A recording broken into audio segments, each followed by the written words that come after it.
sejahtera untuk kita semua dan tentunya selamat datang dalam acara Festival Teater Ganesha kelas 12 MIPA 7 SMA Negeri 2 Indramayu tahun 2024. Perkenalkan, nama saya Rika Triana Oktaviani selaku pembawa acara dalam Teater kelas 12 MIPA 7.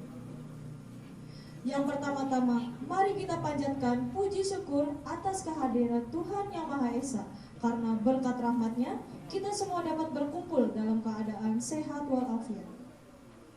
Yang terhormat kepada Bapak Sopari selaku Guru Seni Budaya, dan yang terhormat kepada Ibu Ayu selaku Wakasek Kesiswaan SMA Negeri 2 Indramayu. Yang terakhir, yang kami cintai dan kami banggakan, teman-teman yang hadir pada sesi 3 kali ini.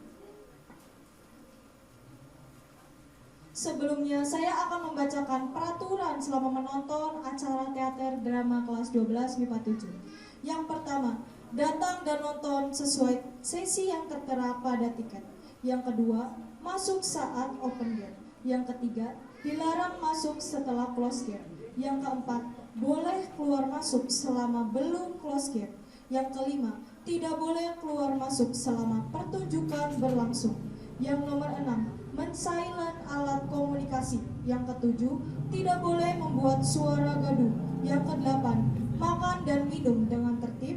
Yang kesembilan, matikan flash saat mendokumentasi. Yang kesepuluh, dilarang mengupload atau memposting jalan cerita, karakter, dan sebagainya yang berkaitan dengan pertunjukan sampai pertunjukan selesai. Tapi sebelum mulai pementasannya, mari kita bersama-sama membaca bismillah terlebih dahulu. Bismillahirrahmanirrahim. Mari kita saksikan acara Festival Teater Ganesha dari kelas 12 MIPA 7 yang berjudul Misteri Jembatan Merah.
Pada pagi hari, di sebuah desa yang sejuk dan damai, di desa Widasari, terdapat ibu-ibu yang sedang berbelanja di pasar.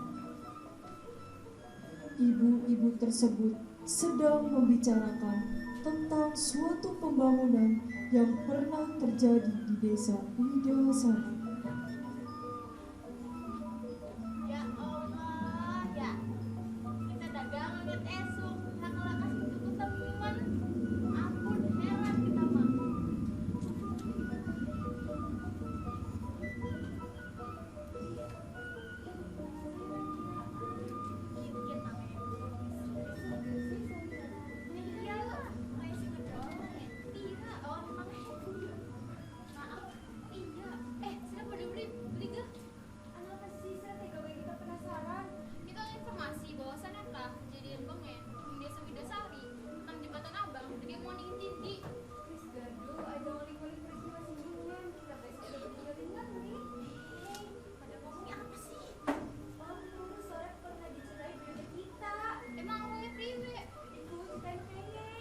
Kemudian setelah percakapan tersebut berakhir, ia pun langsung kembali ke zaman di mana pembangunan tersebut dilakukan.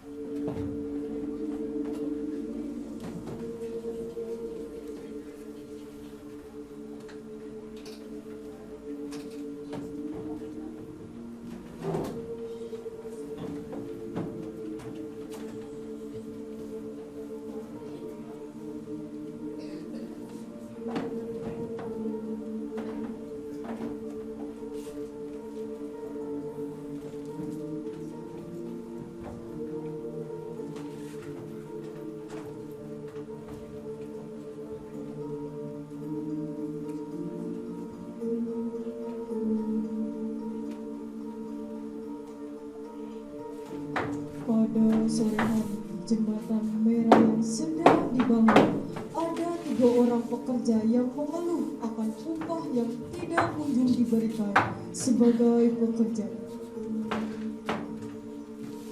Ulah kerja esok bengi, tapi orang baik upah, padahal kerja pegel, tegelan tak? Iya kau, ulah gak belum rasa nih, benak sampai kayak KNMD. Bisa yuk partai baik taman dore. Iya kang, kita kebutuh tak berbeda banget tak.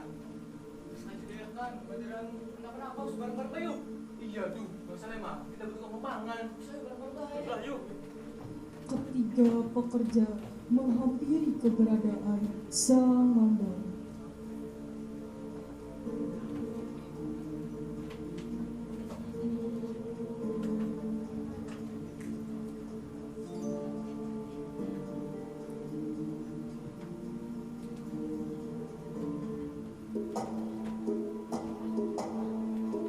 Kenapa sih lawan nenek?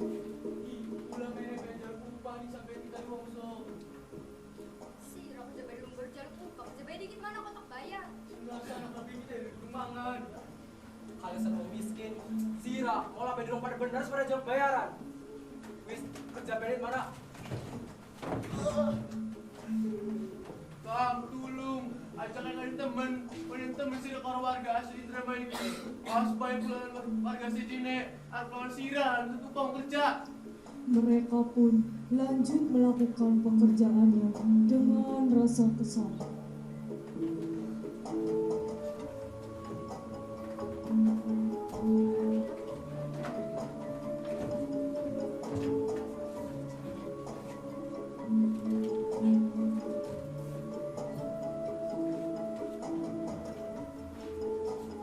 Para pekerja yang sedang melakukan pembangunan merasa sangat kecewa karena upah mereka belum dikasih, sedangkan mereka diharuskan bekerja siang malam berlembur. Sep, pengen mau nari beli. Emang ada acara apa? Emang kita lagi ada acara ulang tahun. Anak ini kan kita, nari ini karena silakan semua pengen beli. Orang galau secara balas mana, kita pegel bercerat baik. Ya, padahal penari ya, ayo, mantap kok dia. Sudah, orang pegang. Akhirnya, Udin dan Asep menonton pertunjukan nari, namun tidak dengan Karsiman yang menolak ajakan Udin dan Asep. Di sisi lain, Karsiman pun pergi menemui Mandor Kitaliwongso dengan keras kepala sendirian.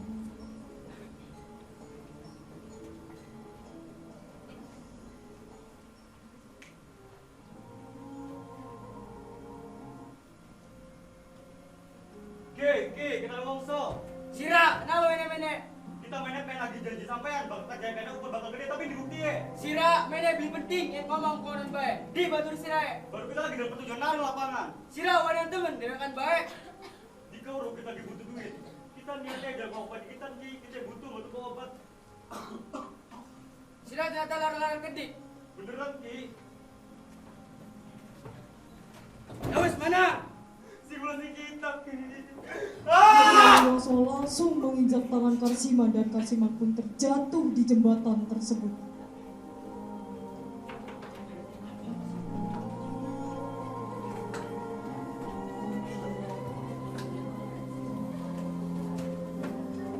Pada sore hari, pertunjukan tari ronggeng yang terlihat meriah dirayakan oleh warga dan tak lupa 2 orang yaitu Udin dan Asep yang tak bisa mengalihkan pandangannya saat menonton tari.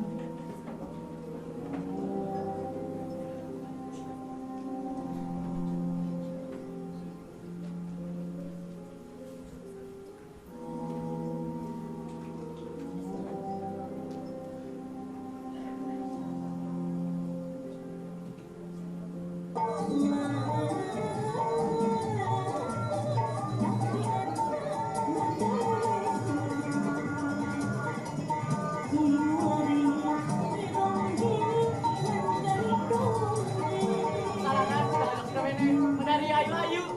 Iya ya, sira orang salah ngajak temen yang lakian.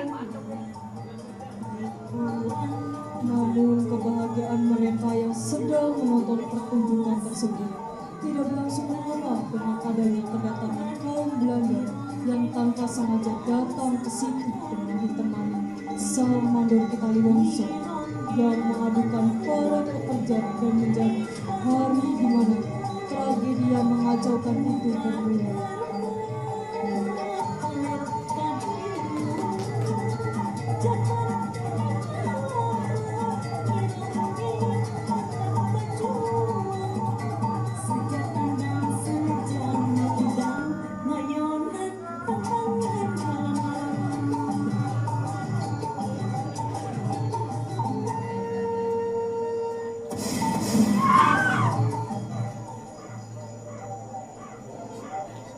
Don James, iki wonge sikon kerja malah nonton tarin kene.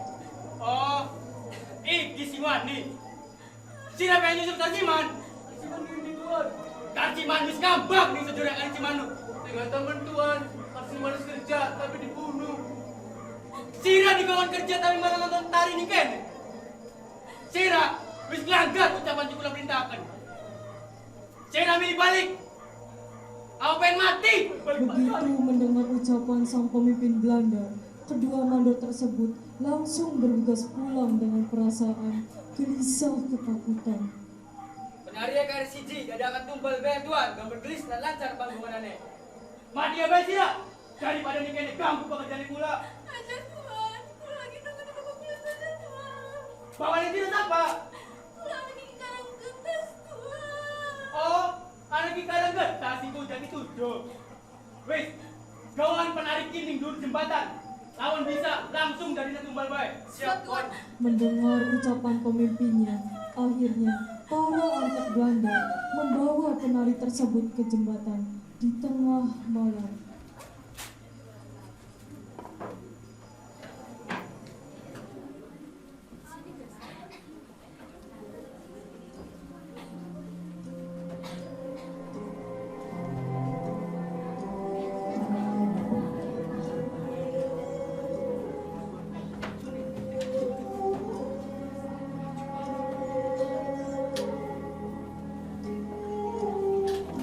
Seorang rombeng yang tak bisa lepas oleh takdir maut yang ada di depannya, diseret tak kenal lara oleh antek-antek keji dan juga seorang pemimpin yang dikenal kejam itu membawanya sampai ke jembatan yang ada di Widasari, Jati Barat.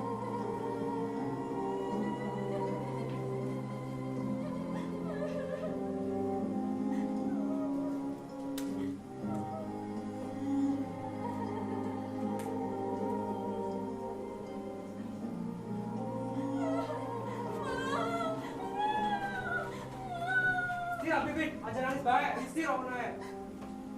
Rencana mandor wongso emang orang bisa diraguna manding. Kabeh beres kayak kenen mah. Asal duit segala bisa tuan. Aja bunuh kita tuan. Wis tak direk, sira mati di kene. Pemimpin Belanda mendorong sang penari dengan rasa puas karena dahulu Ki Karanggetas adalah musuhnya selama melawan kaum Jati Tujuh.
Keesokan harinya, sepulang dari pertunjukan tari, Udin dan Asep saling bertemu di Jodol untuk berbincang mengenai Karsiman yang dibunuh oleh mandornya. Chef, bumi kita pedih makanya jangan main balik. Iya Kang, pulau ke di sampai keringetan. Mau Belanda juga senapan. Apa mani penari mau tembak kita gak udah kenapa di kasus kasiman juga. Di tengah-tengah mereka berbincang, terdapat seorang perempuan bernama Nyi Endang yang menghampiri dua orang tersebut.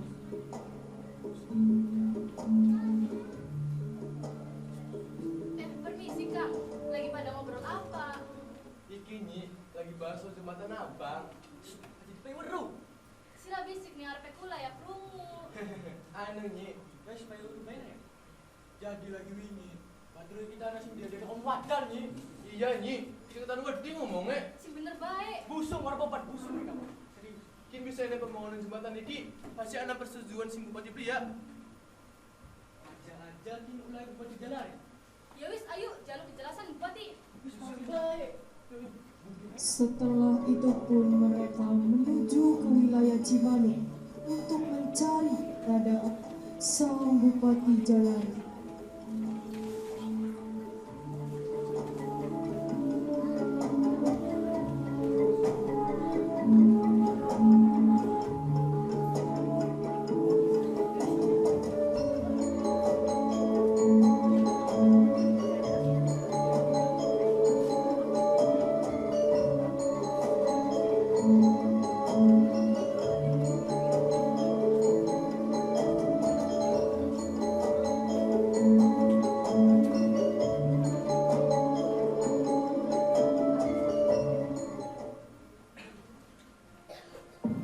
Suasana siang hari di wilayah Cimanuk yang sepi dipenuhi keheningan dan banyaknya pohon yang rindang.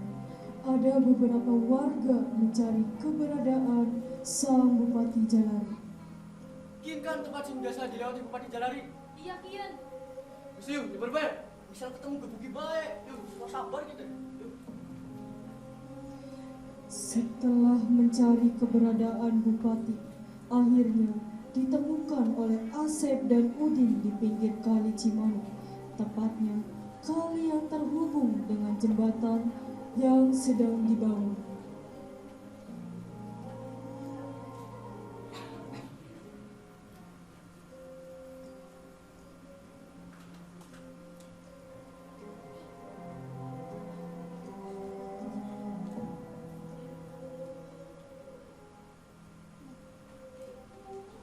Siap, ini Bupati Jalari.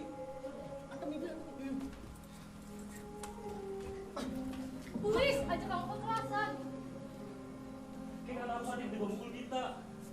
Kula pengen jalur pertanggungjawaban di sampean tentang pembangunan jembatan Abang sampai anak wong sing dadi wadal lan tuntutan sing rakyat Dermayu yaiku anak loro. Siji, aja sukan rakyat Dermayu sampai rakyat Dermayu pada perang karo batur dewek iku akibat ulahnya sampean. Terus loro yen wis ora bisa ngurus rakyat Dermayu, copot bae jabatan sampean sing Dermayu. Nyi, gua ini kayak udah ulangin dan main akan ku lagi detilik nih kene ada pembangunan apa yang sampai kan bukan uru pulau uru apa-apa sebab pembangunan jembatan kini wis 5 tahun sedangkan kita jembatan kene dulu 1,5 tahun kedua sing urus pembangunan kian ya bupati urus mau lan turunane sing arane Raden Kristal. Coba sampean dalam pembangunan si Anani Midasari. Kula lan para warga pengen urus. Priwe tanggung jawab sampean walaupun sampean ora urus tapi kudu urus apa sih yang dialami warga kene. Iya Nyi, kalau pasti terkait perasaan warga.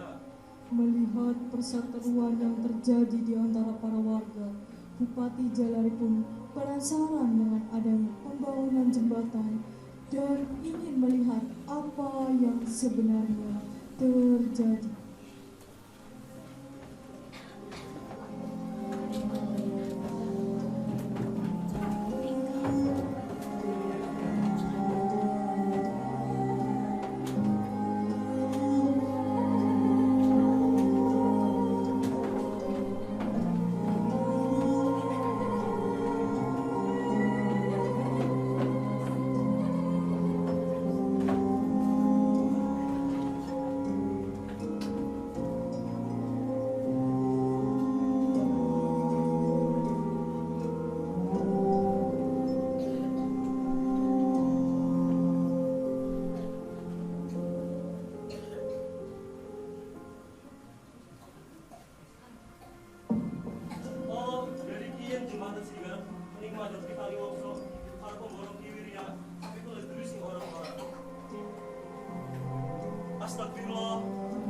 bisa nambunnya kali Cimanuk. Bener kabar sus nyebar, kan berita sus nyata. Ada warga Dermayu, sing dari tumbali pembangunan kian. Berdosa pula karo rakyat Dermayu. Rasa-rasane kula ora bisa ngupai pengayoman yang rakyatnya kula dewe. Sewaktu Bupati Jalari melangkah, tiba-tiba muncul arwah yang menjadi tumbal di jembatan tersebut.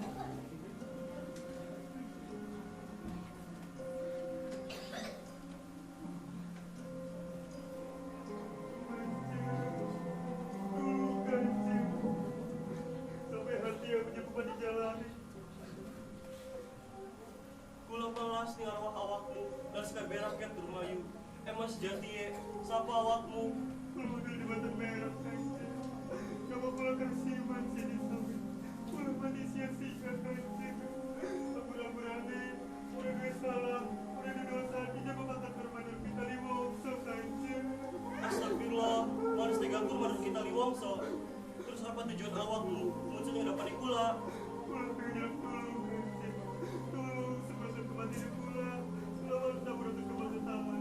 Dan tolong sampai atas keluarga di kula sini jadi sawit. Yang kula ingin mati kanjeng. Jadi keluarga kasih meniki dulu murid kasih manis mati. Ya wis aja khawatir bakal tersumbat dari panjalukanmu.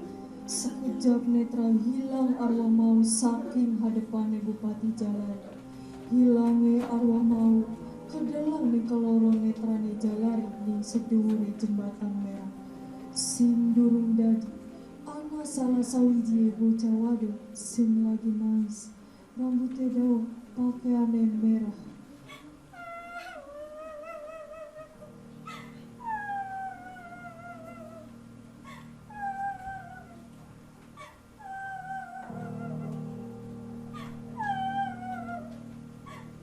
Siapa sih lagi di kono? Masih ada bocah wadon dure jembatan menggi-menggi mengkene. Mendi coba wong tuae. Nok, mene ya udah dua jembatan abang sih nok. Bocah wadon mau orang wirawakan piwara Bupati Jalari. Malah bocah wadon mau nangis kelaran-laran.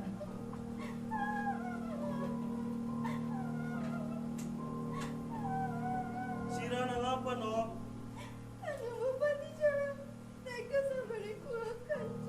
Sebenarnya sapa awakmu nok? Ronggeng Ayu anak iki karang getas nok. Iya kanjeng, ulah ronggeng, anak ini karang kertas kanjeng. Ronggeng Ayu, ampurai sun Jalari. Sewaktu kuan, kula ora bisa nulung jiwa awakmu nok. Percuma kanjeng, wis aja nyesal sebelum terjadi. Saya ini kula wis jadi korban jembatan jadi barang di desa. Kula ada udah sampean, cuma dipeseling sampean. Terutama nih kue Ayu, sampean manis korban di jembatan Cing kanjeng. Sampean jadi pemimpin si bijak. Cukup kula menjadi korban terakhir di jembatan Cing kanjeng. Lan keuruhan, arwah kula bakal sempurna. Sebenarnya kula bisa nuntut balas karo wong sing bunuh kula kanjeng. Cukup Ayu, aja nambah korban. Ora kanjeng, bapak kula pengen balas dendam kanjeng. Akhirnya arwah Ronggeng Ayu menghilang meninggalkan Bupati Jalari. Dengan meratapi kesedihan yang menyeruak tidak baik, Bupati masih dengan rasa kaget duduk tersungkur di jembatan. Tak lama kemudian, Nyi Endang datang.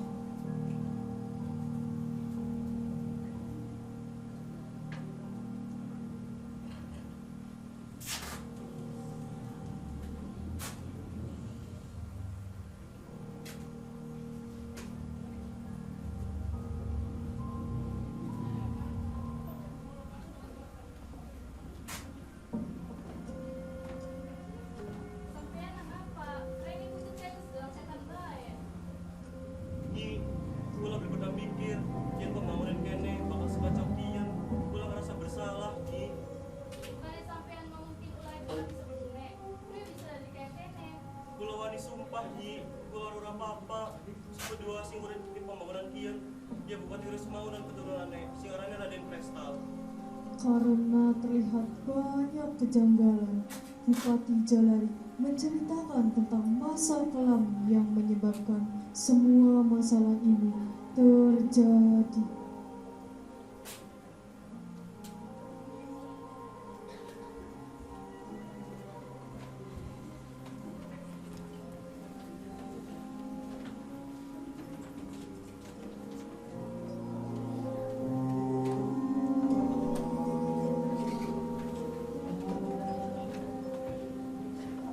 Dahulu kala, kembali di zaman di mana sebelum Bupati Jalari menjabat, ada seorang yang memimpin Dermayu dikenal dengan nama Wirasmangun. Pada waktu itu, orang Cina dari Belanda menyebar perdagangan di Dermayu yang melakukan kesepakatan terselubung, dan lengsernya Wirasmangun digantikan anaknya bernama Raden Krestal.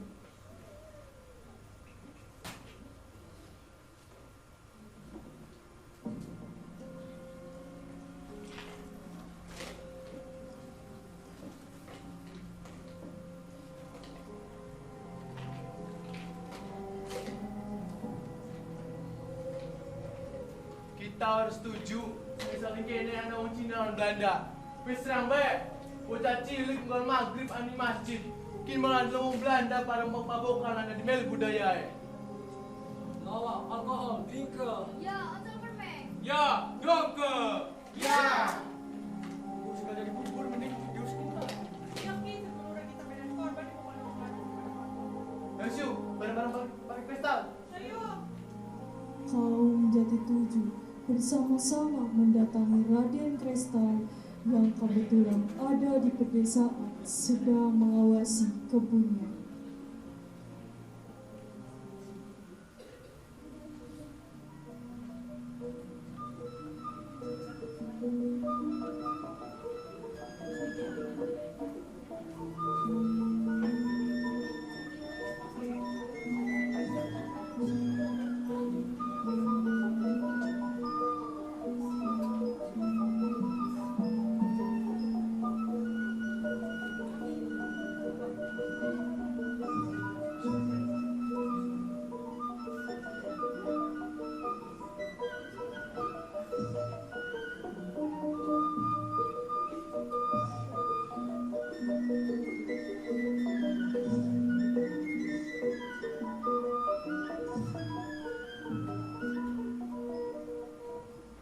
Rebuan, pada mendi sampai gaul-gaulku.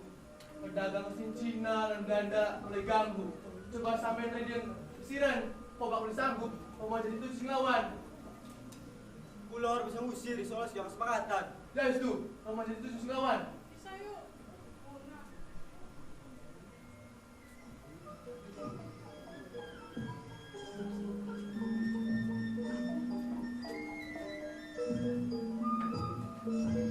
Pulau Wedi bisa rumahan dan tujuan dan bumene. Pulau Wedi dan orang siap mengisahkan perjanjian orang Cina. Kau ini bisa rugi punya kita ya. Anda ayah anda bersemangat masih urip. Pasti bisa membunuh pemimpin dari tujuh. Tapi pula bisa nyambut orang Belanda. Sehingga lagi dalam sangat balawan sampai Batavia. Karena merasa terintimidasi, Bupati Raden Krestal resah dan minta pertolongan Belanda. Ia pun mengunjungi kediaman pemimpin Belanda dengan gegabah.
Bupati, anak apa mene-mene? Tuan, pula pengen jalur bantuan. Usir pemimpin dari tujuh gawan anak-anak kesira. Gelem. Anak syarat teh. Kita usir jadi 7, asal dibayar. Gampang masalah bayaran mah. Asal usir dikit. Sukiki, kita mau pendopo. Langsung ke pasukan. Keesokannya, bersama dengan para pasukan Belanda, pemimpin Belanda menghampiri Raden Krestal untuk bertanya perintah yang sebelumnya Raden minta dengan membawa semua senjatanya yang sudah dipersiapkan untuk menyerang warga Jati Tujuh agar diusir.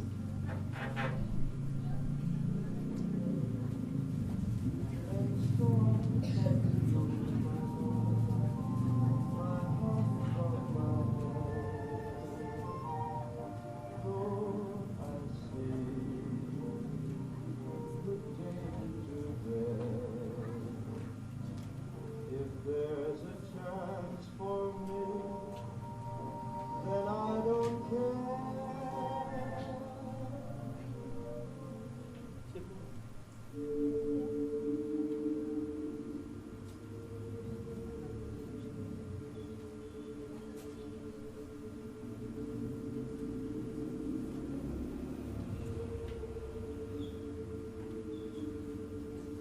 Raden, permintaan si ini cuma ngusir baik, Ya buan, si penting orang sekolah.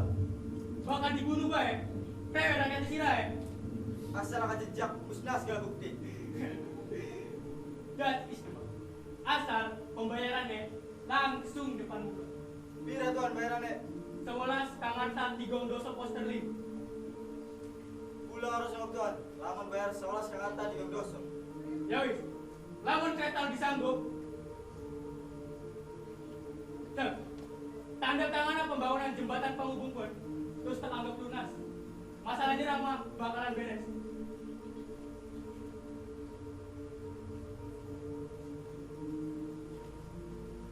Oke tuan, setuju.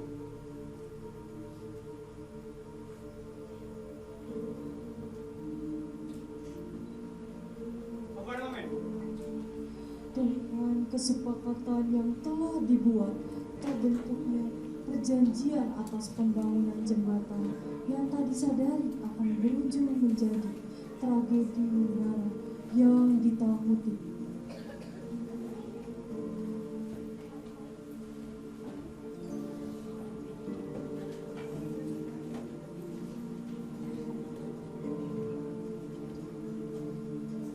Pada siang hari, para antek-antek Belanda menuju pedesaan kaum Jati Tujuh dengan tujuan ingin menyerang secara langsung dengan membawa senapan dan kerisnya. Kaum Jati Tujuh terkejut dengan adanya kedatangan sang Belanda.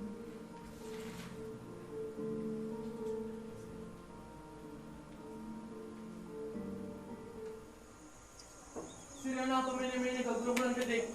Kita menek di Raden Krestal. Wong Belanda orang Jabang, pindah sampai mana? Usir bae, usir. Dasar di bumi kuno. Mana yang temen sira? Wes, serang bae. Maju, serang.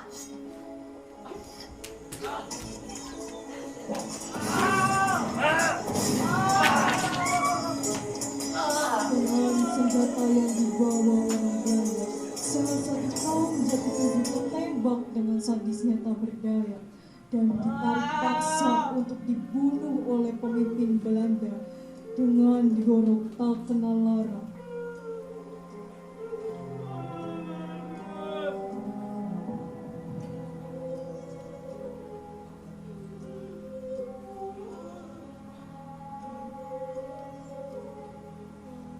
Sekian, sira arep mati.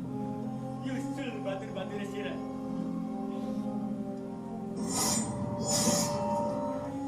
Dalam peperangan yang terjadi, warga Jati Tujuh mengalami kekalahan atas perlawanan yang dilakukan oleh orang Belanda kecil.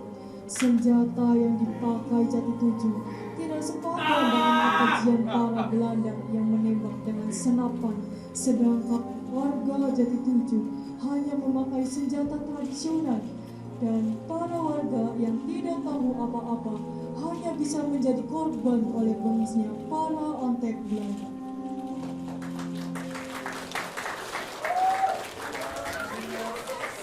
Kisah sebenarnya yang menyebabkan menggambarkan semua tragedi dan peristiwa yang sampai saat ini ada, bukan karena Bupati Jalani, melainkan Bupati terdahulu yaitu Raden Trestan yang mempunyai watak gegabah dan tidak tanggung jawab akan tugasnya sebagai pemimpin dan mengayomi masyarakat. Dan pemerintah dan masyarakat di wilayah desa masih mempunyai pantangan yang berbeda.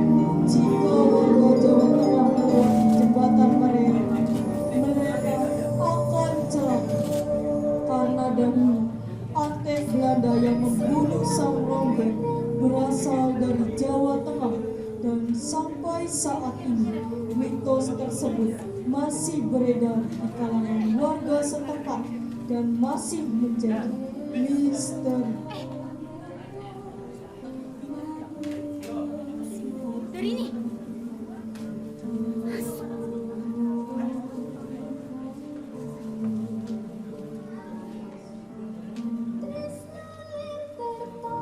Gimana teman-teman, dramanya bagus gak?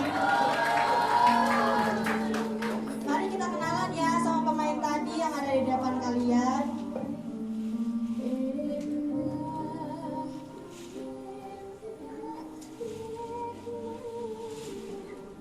Mari kita sambut pemain dari teater kelas 12 MIPA 7 yang berjudul Misteri Jembatan Merah.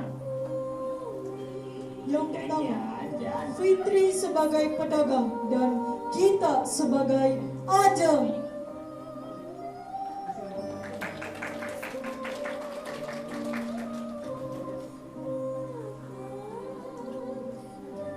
Malihatus sebagai Ina dan Alika sebagai Ina.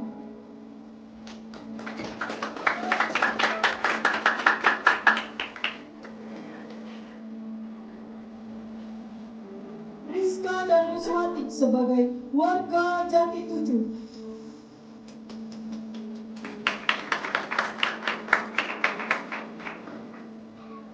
Cindy dan Imelda sebagai antek Belanda 1.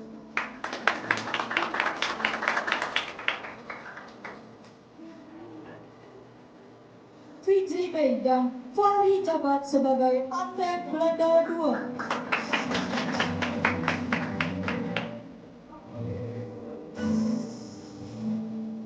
Garini dan Rovena sebagai penari.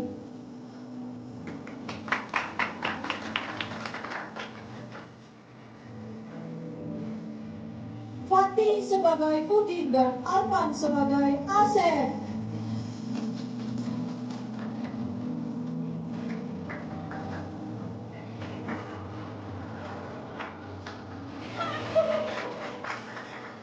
Raffi sebagai Karsiman dan Faris sebagai Mandor Kitaliwongso.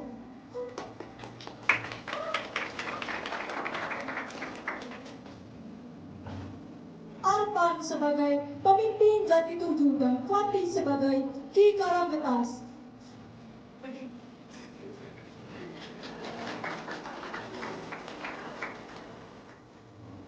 Faeli sebagai Nyi Endang dan Budi sebagai Raden Krestal.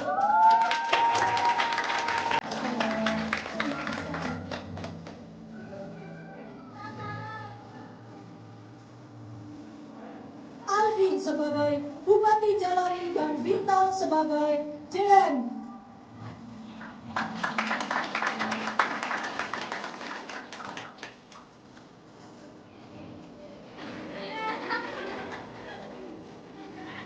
Naila sebagai Ronggean Ayu.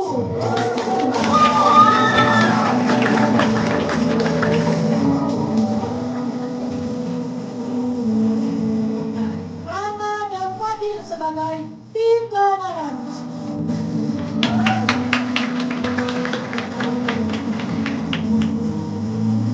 Tukita dan Israel sebagai tim kreatif.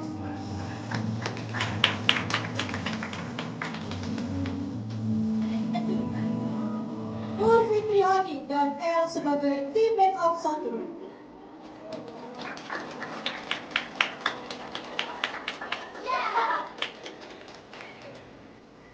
Najwa sebagai tim backup 2 dan Lulu sebagai tim Son.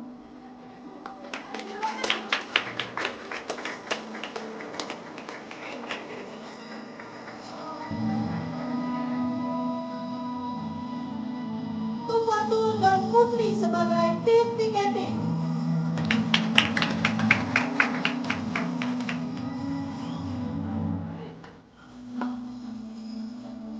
Anopione sebagai tim publikasi dan Kota sebagai tim writing.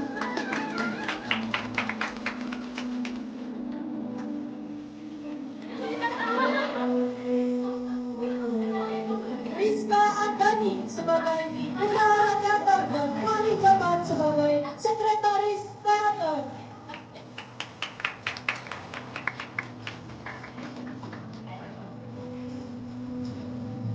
Atika sebagai sutradara teater. Dan yang terakhir, mari kita sambut Octavia Ajaya Samara sebagai